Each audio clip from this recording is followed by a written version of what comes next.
दुनिया में सब तरह के लोग पाए जाते हैं। ऐसे भी लोग हैं जो परमात्मा को, भगवान को या किसी महापुरुष किसी को भी नहीं मानते हैं, और कुछ ऐसे भी लोग हैं जो उनके कहने पर अपने प्राण भी दे देते हैं। कितना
वह एक आसन उनका खुद का होता था, एक आसन वो हनुमान जी के लिए बिछाते थे।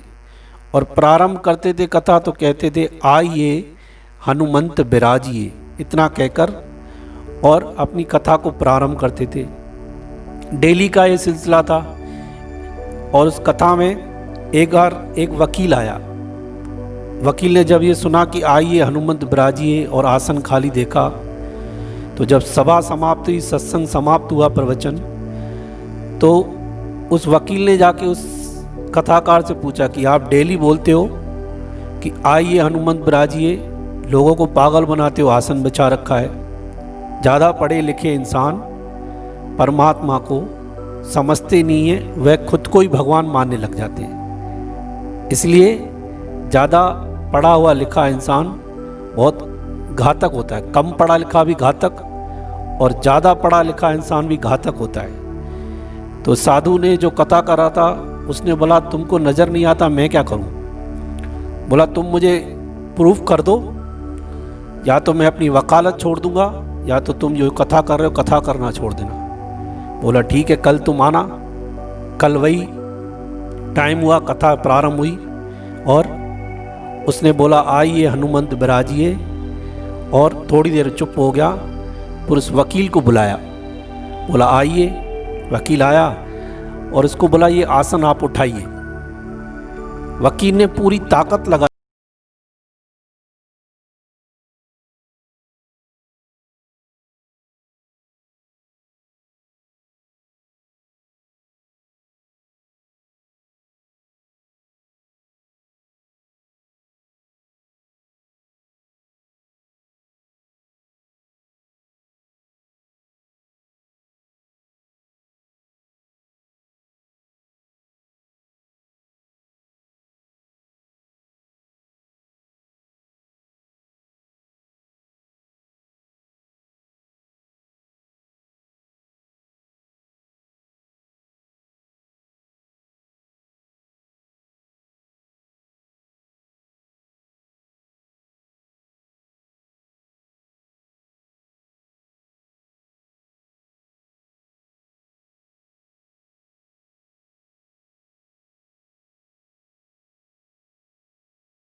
समझाए, नहीं माने तो उसको नमस्कार कर दे, बाबा तू जैसे चलता है चल, बाकी मुझे तू ये गलत बातें मत सिखा।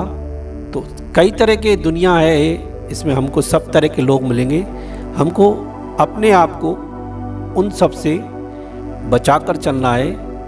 क्या होता है, ऐसे लोगों के संग में आकर हम परमात्मा को छोड़ देते हैं। कहते हैं बोल तो सही रहा है, क्योंकि तर्क ऐसी चीज़ है, हमको तरह तरह के तर्क देकर वो इस बात से हमको हटा सकते हैं। लेकिन हमको ये ध्यान रखना है कि इन लोगों से हमको किनारा करके चलना है। अगर किनारा करके नहीं चलेंगे तो हम उनकी बातों में आकर अपना जो इतना सुंदर जीवन मिला हुआ है वह जीवन हमारा पूरा खराब हो जाएगा।